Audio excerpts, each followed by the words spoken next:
everybody, welcome to yet another episode of the Gay Superhero Show with myself, MonD, the Gay Superhero.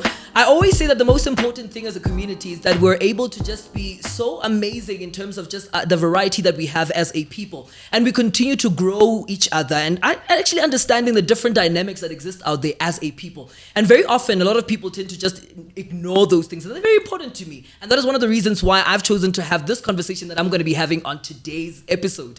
My guests today are two incredible people who I have been looking forward to interviewing for the longest time, and I'm so glad that today I have them on the show. My two people, welcome to the Gay Superhero Show.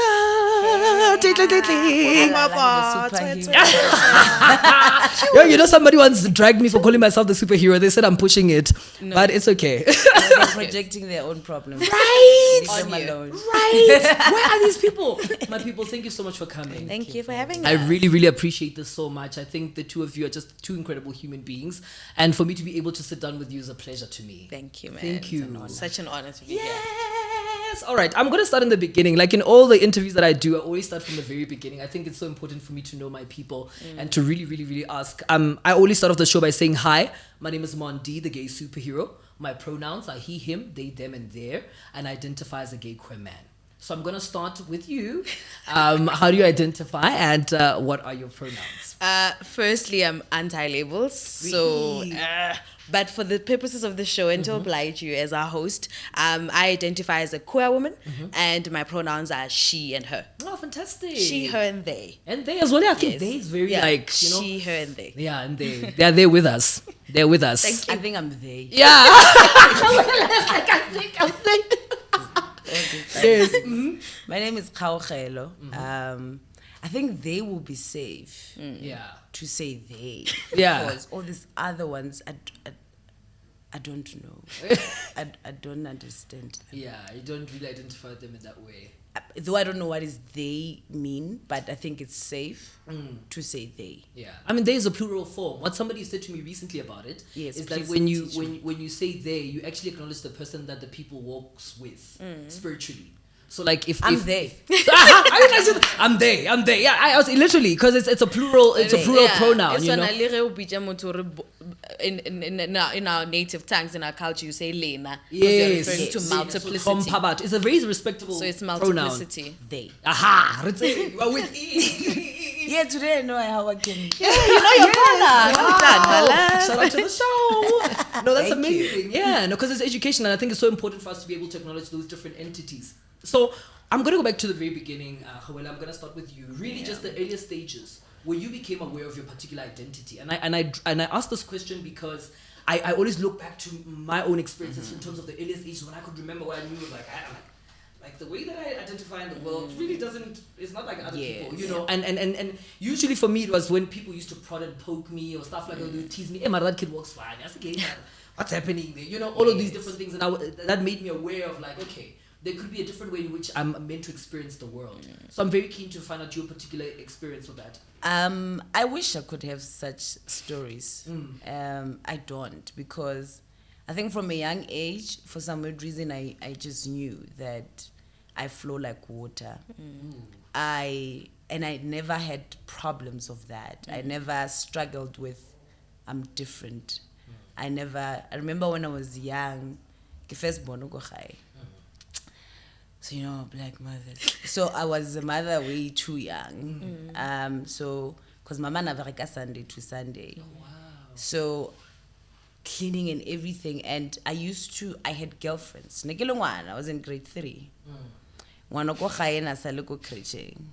So, Mama wa baka. So, it's tsokolo. Bogoto ba tura. So, na baka di kuku here khutla ho jiwa di kuku.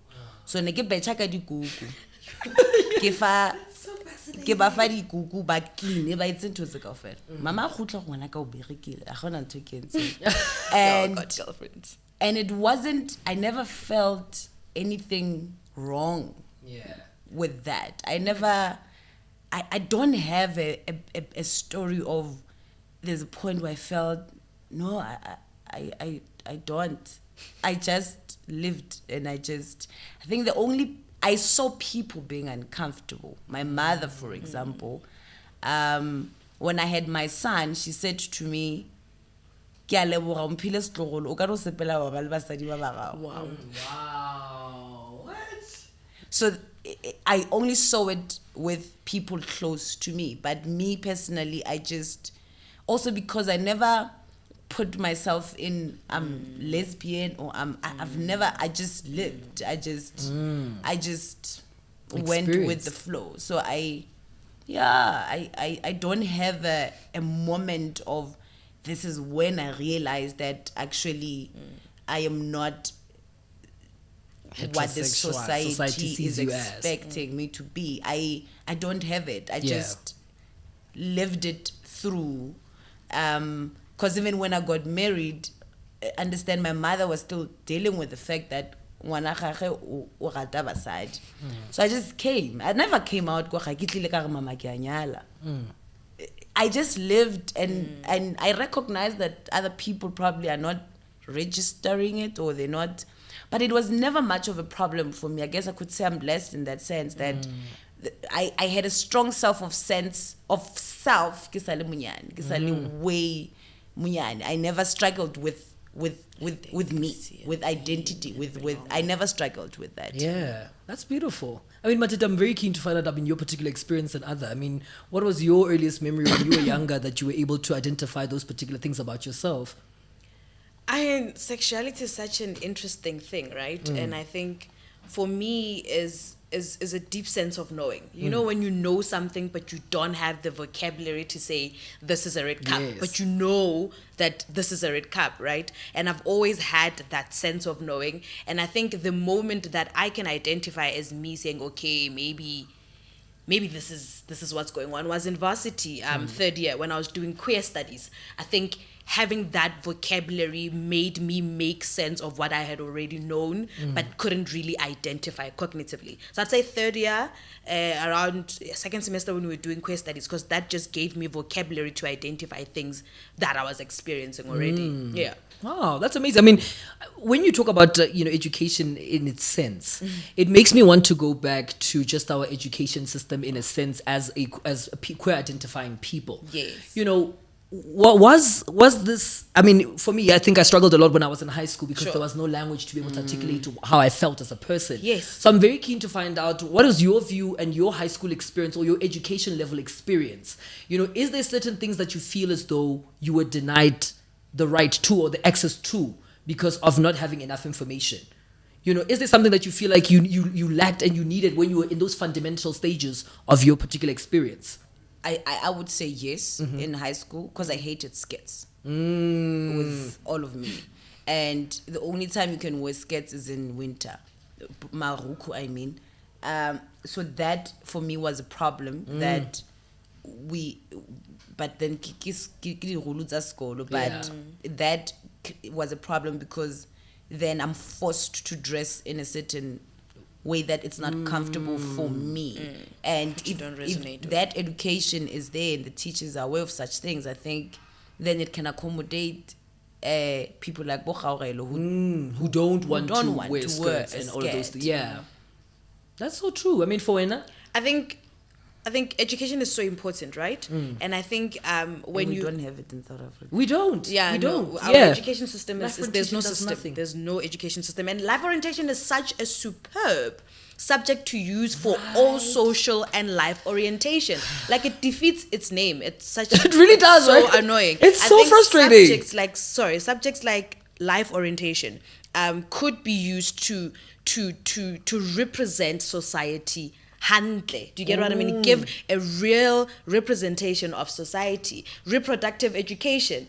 I would have loved to know a heteronormative reproductive system or way of thinking. I would have loved for it to be opened up to something else. Because if you are thinking and you are sitting here and they're speaking about these things and you're not experiencing them or you're experiencing them different, it just gives you a sense of, it starts brewing the question, right? What is wrong with me? And why am I not in this book? Why are they not discussing anything about me? Representation, right? And if you are a very if you are a very cognitive person like myself, if you're a logical person, having identification as simple as that, being able to name a thing and being able to explain something to yourself, that makes the whole of a difference. Yeah, it does. I mean, I wish that we really had that. I mean, I always talk to people about life orientation, about how frustrating it was. I mean, it only took me years later when I realized, like, guys, man, they skipped so much, eh? Had they even put like something in about sex, and a lubricant, you know, we really would have learned so much. Yeah. Like, I would have walked into like the world of sex. Would have saved you so many traumas. So many traumas. And that's very interesting. I mean, when we talk about just trauma as well, in many cases, when it comes to family dynamics, a lot of queer people tend to experience trauma coming from their own families. Yeah. And sometimes we get ostracized by our own family members, you know, who tend to make us feel uncomfortable. It's one of the reasons I've stopped attending family gatherings, because I said, I don't want to go there, because these questions that they're asking me, I'm going to fight, because I'm not going to sit there and listen. And allow somebody to just come and say those things. And I don't care if Mama Holoaka or something, I'm going to be like, that's not allowed, you know? That ain't so okay. I'm very keen to find out, when was that moment when you shared your particular identities with your family, and how did they receive you? You know, because family can be a lot. Please. Well, it's when I said Mama Kyanyala. And that's when you were like iconic. And then it was dramatic. It was hectic. We fought Le Mama. We fought because they made the Lobola situation dramatic. It was just too much. But I picked up that it was fear on her side of what family would say. Because I get really one, she just ignored it and thought the stage is feta. But now seeing that this is happening, now she needs to inform Bokoko. She needs to inform Bomalume that, listen, this is, so it was a quite a problem on her side. And obviously in return, then she will project on me. But Nelly projection and the carpet, me and my mother have a very strange relationship. I gave her direct. We look like energy, like behavior. Yeah. Yeah. She's not for this, you know? Yes, and what I found interesting is that then I realized Matata are very generational. Yes. Because the minute my grandmother came home and was okay, my grandmother didn't have a problem with it. Funny enough. My grandmother was okay. Then that's when Mama relaxed. So that's when I picked up that no, man, in as much as we might think our parents don't it's because they thinking their parents get matata. Their parents so everybody's expressing no, now that's why we get so hard if our parents are the one who are the first person, because we operate from wanting to impress our parents, which makes sense because those are the first people you know. Right? So they hold so much of your freedom, because you know mama adumezi, then you know you don't care about the world. But once you also win not caring for mama or you also win the world. So even more it works. So I think for me, I realized that our families are also part of society, and we sometimes forget that. We want to treat them special. Like bona somehow magically bona santse ba who taught them about this? Bashoka ke rena o maketse mama hore ha MonD ngwana ka shu nobody taught her. Nobody, you know, so we sometimes forget that they also part of society, and we alienate ourselves, we remove ourselves from them, then we expect them to still know. Yes. Like what you said, that you stopped going to family gatherings. Yeah. For example, if you stop, then how are they going to know? Because the more you make them uncomfortable, the more they get used to it, the more they accept it, the more that the young one then already this type of people, this type of people. So I feel that we also on our side, we are comfortable being victims, and we never want to challenge with teaching, with just being. Superhero. Yay, superhero. I think just to add on, I think we about society, our parents come from a different kind of society and a different kind of socialization altogether. So all of these things, they're experiencing them for the first time with us. And on top of that, bana le di preconceived expectations of us. So there's a preconceived expectation, and then there's you coming and being like, I'm not about to be that person that you thought I would be. So there's a clash there. And getting into this world, into this socialization, then it becomes almost our responsibility to re-socialize them, to teach them something new so that they can live in this world, right? I think in addition to what she's saying, something interesting came up recently through my journey, that my grandmother, Mama Ntatwak, was lesbian. And this she's telling me now, Agobets. She just passed on now in 2015. So now as she's giving me my gifts and stuff, and then the revelation comes that she was lesbian. And it made sense because now my grandmother didn't get along. My grandmother didn't want anyone. She stayed alone. She didn't want anyone. Like she was depressed, understand? She couldn't be herself. You could see this is a lesbian woman who didn't get an opportunity. So now was suffocated.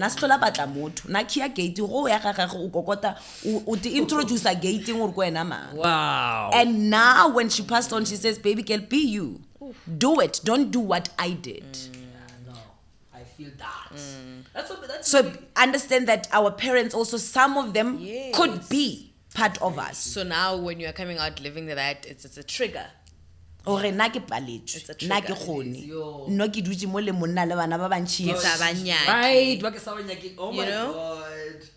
Yeah, no, it's getting hefty. But that's a real experience. That's a real life experience. is. Because if I were to answer your question,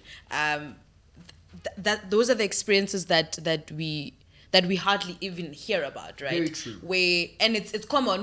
People find themselves in marriages they don't want to get into, and then they go behind the backs of their spouses, and then they. Yeah, That's hey, the term that they call them. that was a horrible term, but we just gonna move away from that because shame. We don't call people that anymore. But yeah, we've progressed. We're welcome and we accept everybody. But yeah, that's what they used to call them. No, but it's true. It's a term that they used to use. Oh, it's changed. I didn't know. They don't use it anymore. Yeah, I'm so sorry if it's. Yeah, also they use DL, which is also still kind of just like, Is it Osha shady? Yeah, it's also shady, but people use it now, so I don't know what's shady. Sometimes, yeah, but people who are living the DL life actually call themselves that, so clearly they are. Yes, I think for me that's why I comfortably say it, because I know because ones they who people call who are themselves that. we Call know. themselves my afternoon. Yeah, they literally people who Yes. do that, and they still own it. Yes, Which is confident. beautiful. Yeah, which is really beautiful. Which is then- Yeah, own your own thing. Be you. Listen, I want to talk about purpose before we actually just get to talk about the gist of this whole entire conversation that we have this today. I want to talk about purpose and how important it is. Both to individually you, what does purpose mean to you, and do you feel that at this point in your life, have you found your purpose? I think she can start. I'm afraid. No, and purpose is also interchangeable. was about to Recently, say people that, always yes. say that purpose is not just like you feel not like you've certain. arrived. It's not, it's just saying it's this not is one It's not one thing, ideal. yeah. It's not one idea that you are chasing to attain. I think purpose varies, and there's your essence, right? Your essence is who you are, and that will remain no matter which season of your life you're in. And in your essence has a certain message or a certain purpose that it'll want to serve. Yes. But along the way, that purpose attaches itself to others that need the immediate attention right now. Yes. So if you are a light worker, you know that you're going to be working light every single time. Yes. It could be in a designated space, it could be at a workplace, it could be maybe just passing someone on the road. That is still you serving within your purpose, right? So it's something that you get every time you stay in alignment with your true self, because that then will reveal the immediate need that only you and your skill and your capability can attend to. I love that. That's Yeah. so clear, because I love this idea of not allowing people to conform to this state of arriving. This whole thing of like you have to arrive to it and that's it. As human beings, and that's so it comes so much pressure sometimes. Because as human beings, we are not stagnant. We are Yeah. in perpetual flux. We are constantly changing, constantly evolving. So you can't now want to be stuck on one moment. And if you don't allow yourself to evolve, if you don't allow yourself to grow and change, then o tla ba stuck. That's true. Please. And what like a purpose? So what does purpose mean to you? Do you feel that you have found your purpose, and how would you define purpose in itself? I think purpose is anything you do as your true self that makes you happy. as your true self, not as your ego. Therefore, the chasing of purpose is just the remembering of your purpose, because we are born into this world, into the ego. So you grow up with ego, so you have to strip off the ego to go to your true self, which reveals what is your purpose. So it's that makes you happy if you are with doing it as your true self. Do I think I found my purpose? Of course. I think I have. Yeah. I think I have. And my purpose is to share love and light. Is to be love and to be light. Doesn't matter whether it makes anyone uncomfortable, and not in a way that is expected from the world, but by just being my true self and loving self enough and loving whoever who's next to me the way I see it as my truth. I love that. I think it's really amazing that when we talk about purpose and something that you have found, and I also think it's so important for somebody to be immersed and fully comfortable in it. You know, when you're really like, I'm in my purpose, I've established it, and I'm in it. And this is something that means a lot to me. You know, I want to talk about... Though it's not easy. It's not easy, because I think we sometimes forget to talk about the other side of finding these beautiful things, because you will shake a lot of people. You will make a lot of people uncomfortable. So that might shake you too. It might make you want to doubt yourself. It might make you want to stop. It might make you want to follow the crowd and move away from... It might also make you want to adjust yourself. Because you feel like other people are figuring out. There's a lot of things. But that's true. That's true, and we shouldn't be swayed to go live on a fella just like that. Yeah, that's true. People will be healed. I mean, they'll be healed through this platform. Thank you. They will. They will. I mean, I want us to talk. I mean, you are the two of you are in a polyamorous relationship. I mean, that's what people call it. Maybe they call it polygamy, but it's polyamorous. I was so glad that you used polyamorous, because it's such an American UK term that South Africa give polygamy. South Africa they just say polygamy. Those that have an extended vocabulary now about a polygyny. In South Africa now. Like, come to the polyamorous now, it's time. So the two of you are in a polyamorous relationship, which I think is really amazing. And I also would like to mention that the other partner couldn't join us today, but I'm really glad that the two of you were able to come. And I really, really just want to start off... spirit. You know, I mean, I want to start with you, Kgaugelo. You know, I mean, a lot of people are very keen to understand the dynamics of this relationship. And I think that's what people need to walk away with from this relationship. So I want to ask my very first question about this. Is like, when did you and your first partner meet? We met go texting, go Alex. And at that point in my life, I was single. I didn't want a relationship. I just saw stock. And we met for drinks, and then she told me she has a person. It didn't land like as a problem. It didn't land as a problem. It didn't seem as a barrier. Yes, I didn't see, you know. And then we were friends to the partner. The partner even thought, like, Jolisa Motwaha. Oh my God. Wow. Well, on the other hand, but I was explaining, for me, it wasn't a problem. I remember we kept saying it doesn't feel like cheating because of not being monogamous. Because I never identified myself as... I always believed that monogamy is not natural. So I didn't... it was not a problem at all for me, at all. Like, whether bad Sunana more, it was not a problem at all. Because I think I always loved from a point of my reasons of loving you. Not what you have, not what you do, not what... you bring, not what... If I'm going to love you, I'm going to love you. And that's fine. And that's okay. Wow. That's so selfless. And then they broke up, and then we continued, and then we got engaged. And she was there. Continued to even get engaged? Yes, we didn't waste time. Within a month, 3 months. We got engaged. She was there at our engagement party. She was flirting with my wife. What? Yes. So she was there? She was there. Oh my God. And I'm looking at her flirting with my wife to be. And mind you, at the time, me and her have history. Oh, so you knew her already even prior to that? Prior to meeting Nana, me and her met MonD Atsing, and I would say Rebengane fela, and then it was just the and then nothing happened. Situation then from there nothing, literally nothing happened. Well, she says I don't remember that.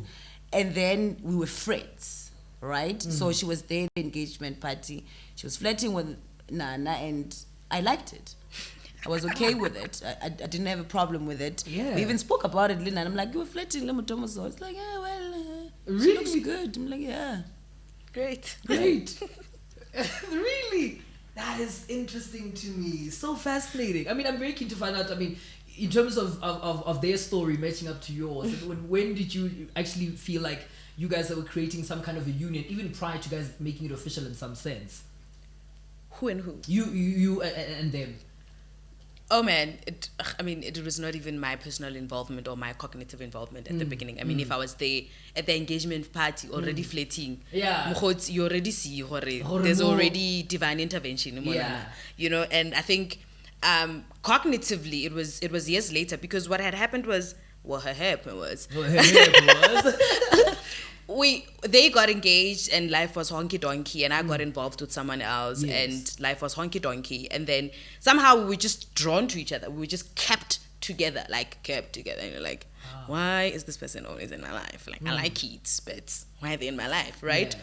And then we moved, and then our moving then brought us closer, all of us, my partner, them together. So we became family, and then that was the end of it. So this friendship strengthened. Friendship with the wife strengthened. It was a whole family love that we knew. No, we are in each other's life. Yeah. This is This it. is what's happening. Yeah. So we functioned like that for the longest of time. Wow. As a family, not knowing that we're going to Be together. Be together. Yeah. As like these two separate families. because we that were are respecting together. our partners, because they made it clear that, listen, we know you guys have history, nothing was happening. Yes. Cool. So, And we were platonic. And then and we were just one beautiful family, all of us respecting that.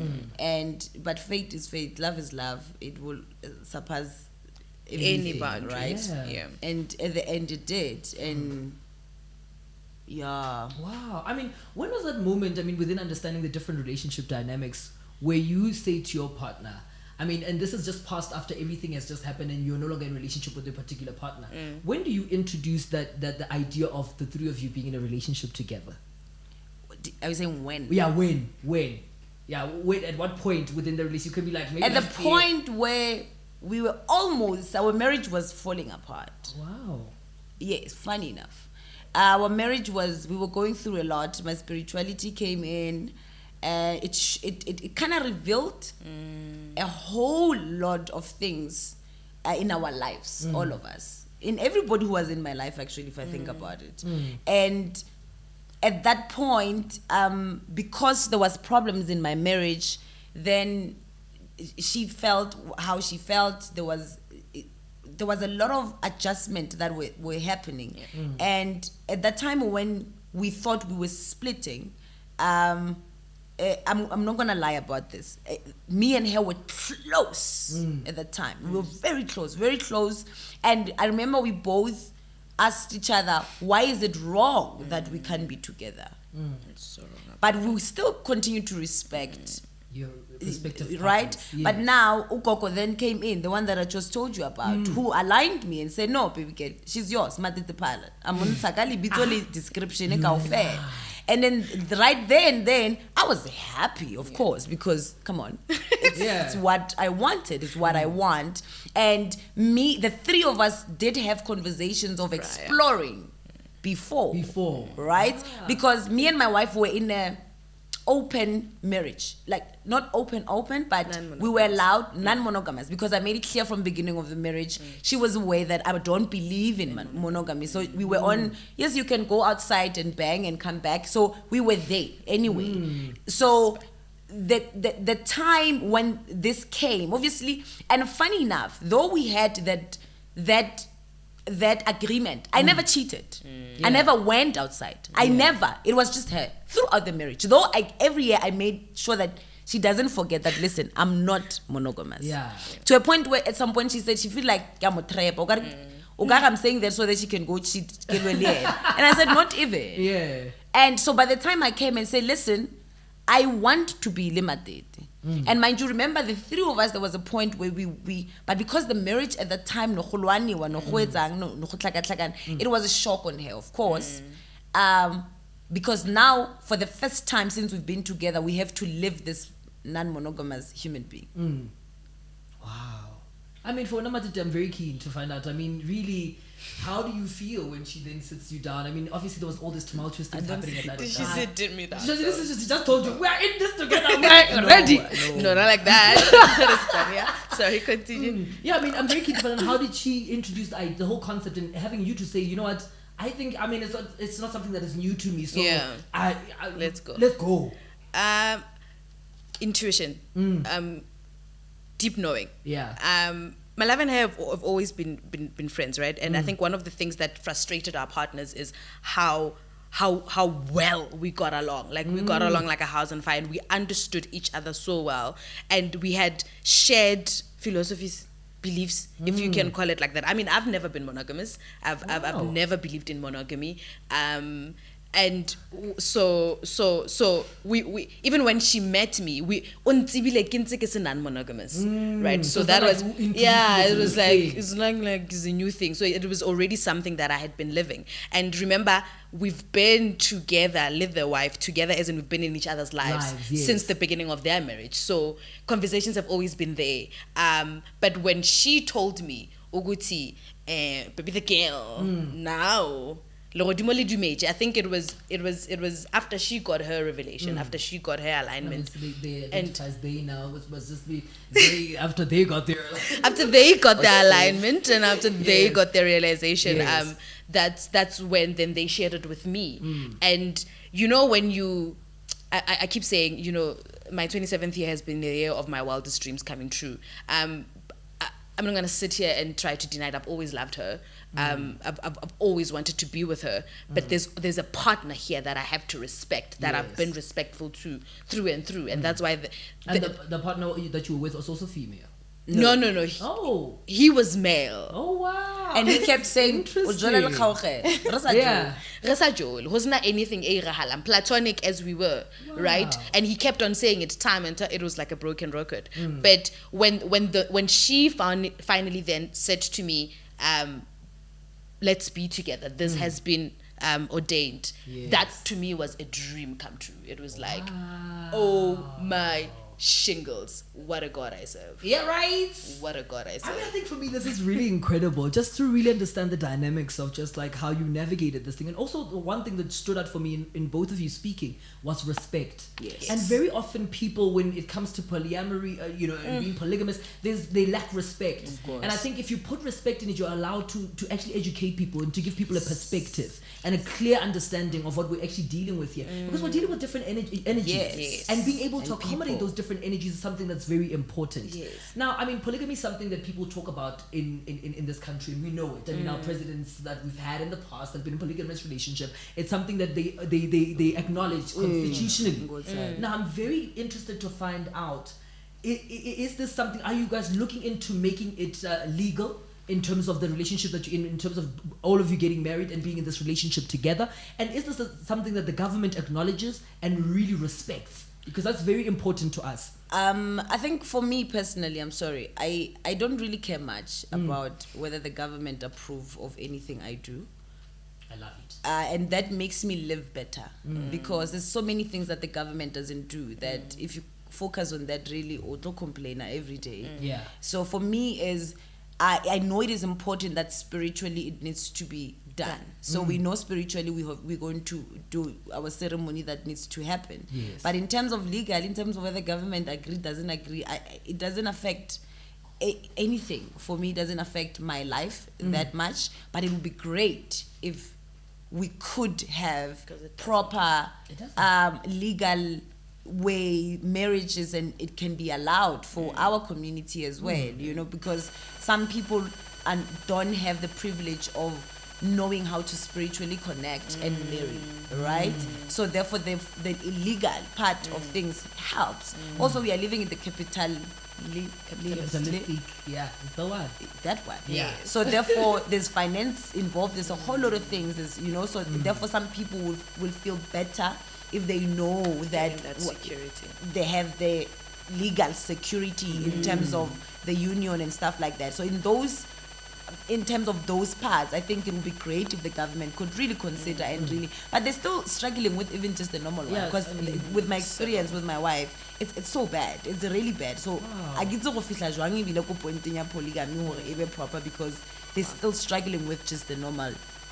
A civil union act between two women and two men and stuff like that. Really, that's still a challenge. The law still doesn't allow. It still doesn't. Sorry, my love. Really, it doesn't allow polygamy. Queer relationship. Yeah, no, it doesn't. Not even under civil partnership, not even under same sex, not even in customary. It doesn't recognize it at all. Even if you go into a partnership, because they have the partnership agreement, you're gonna have to prove that me and her are in a partnership and we're both contributing to making a profit, so that I can gain whatever that we make out of this equity. So the legal route is zero. It's non-existent. I mean, isn't our constitution the girl that she thinks she is? Listen, you can be the girl, but you cannot get the legal security that you deserve in your own country to be. I'm actually hurt. So now when there's children involved, I'm ready to get invited to the wedding. I'm ready to be like, I mean, I know we can still have the wedding. We will. But I'm just like, I'm so obviously hurt about that. Yeah, I mean, if there's children involved and then there's equity, then it becomes an issue. Wow, this is amazing. I mean, look, I think this, for me, I just wish that the government could get to a point where they really just get to acknowledge us for who we are as a people and really respect that. These are the type of unions that exist out there, and we need to make sure that we respect them. And I think for me, it's truly incredible to sit here and be able to just get to talk to the two of you about this very important conversation, because it just opens up my mind to it. And I'm very keen. When do you, I mean, it's not an easy relationship to kind of navigate. Yes. When do you guys find the balance? I mean, there's also children that are also involved in this. I mean, when do you find the balance to be able to navigate this relationship? I think it depends what do you mean by balance. Because I think for me, is every relationship has to run and we always find ourselves trapped and feeling like a balance or because we're comparing ourselves with the next relationship.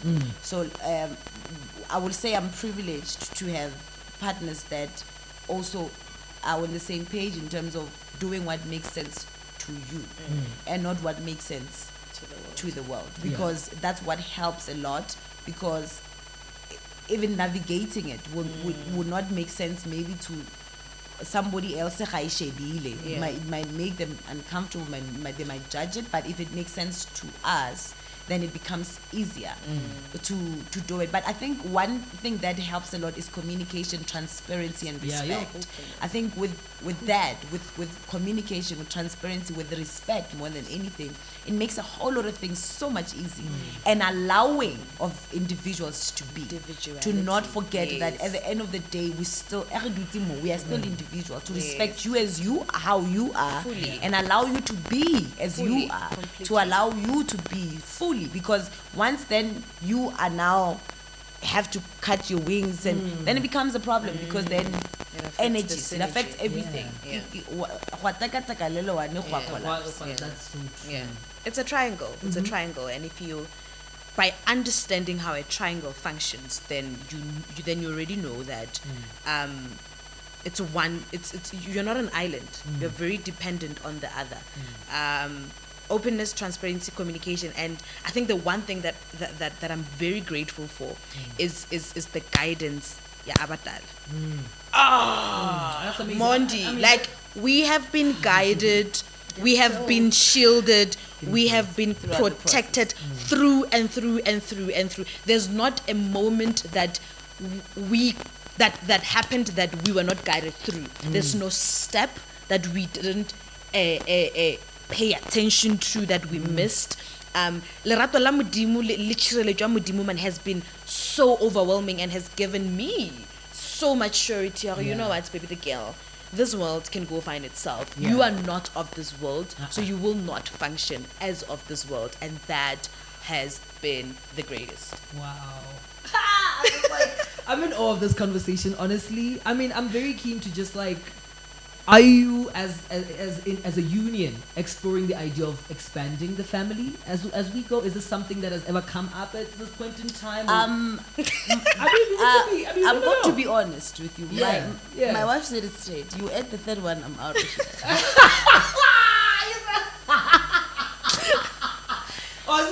But I understand, she's still processing. Yeah, she's still processing.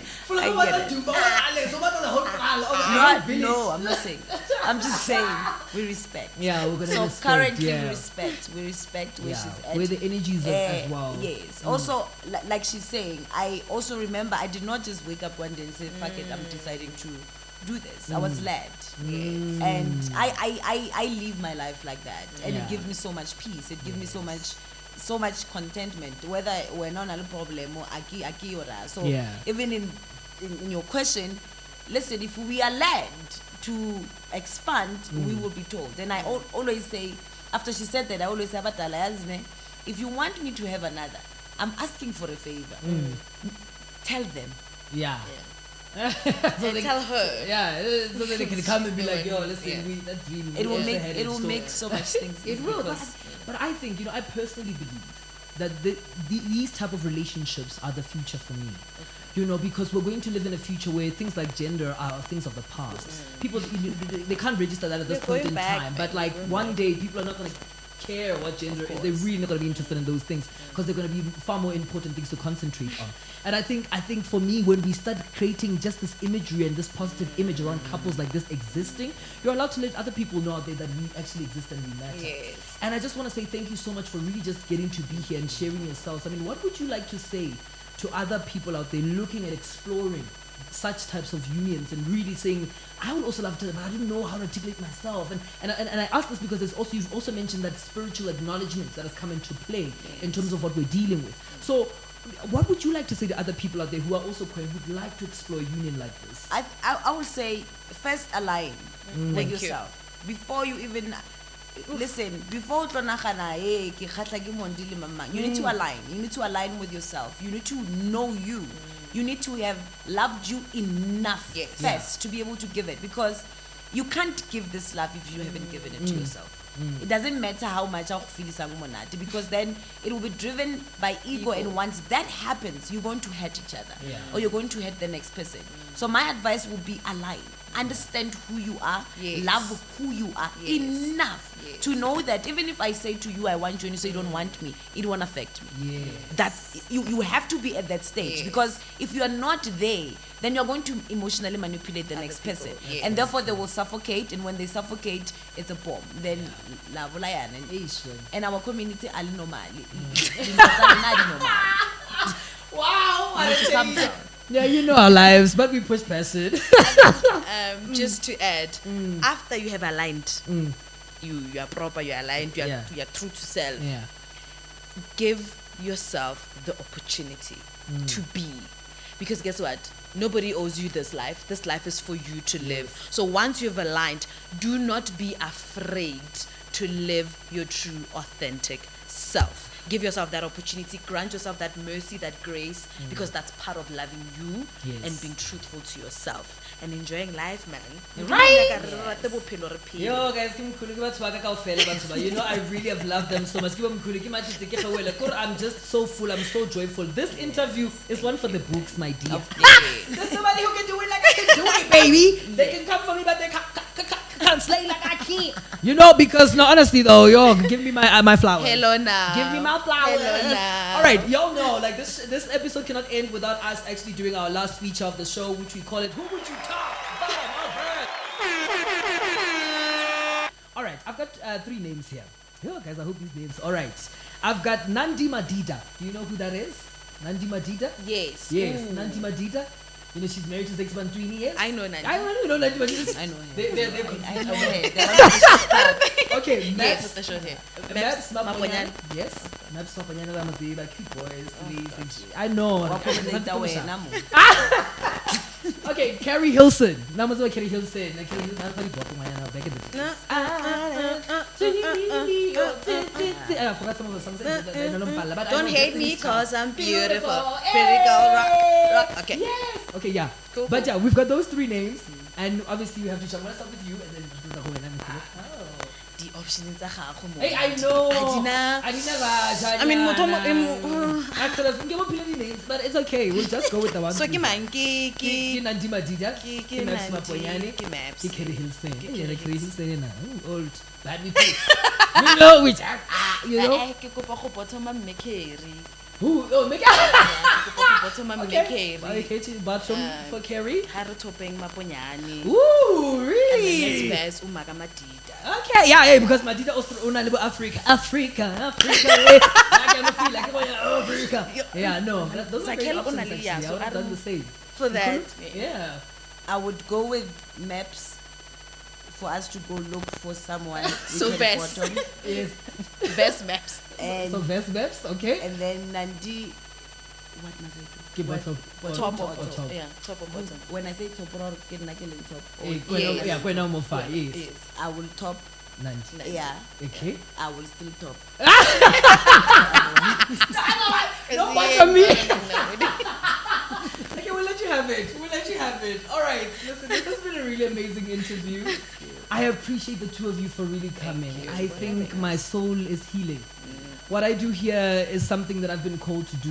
Yes, of course, I yes. really appreciate the purpose and the gift and the platforms that exist for us. Yes. I do hope that whoever gets to see this platform gets to heal from it as well and get to get the work that we're trying to do here. I appreciate the two of you for really being vulnerable with me and sharing a part of yourself and opening up in the ways that you have. Because I think the people who are going to get to see this stuff, they're really going to be informed and also receive some kind of healing and know that in the world, through their experiences, they're not alone. Because we really aren't. Yeah. All right, ladies and gentlemen, that's all the queers and non-binary Happy people to out share there. light, man. Yes, I want to be about to. Yes, because you know, people, this has been beautiful. It's been lovely. My name is MonD, the gay superhero. Do make sure that you go and like, comment, and subscribe, and tell everybody about us. We're doing the amazing work out here. And until next time, bye bye. Yeah, now.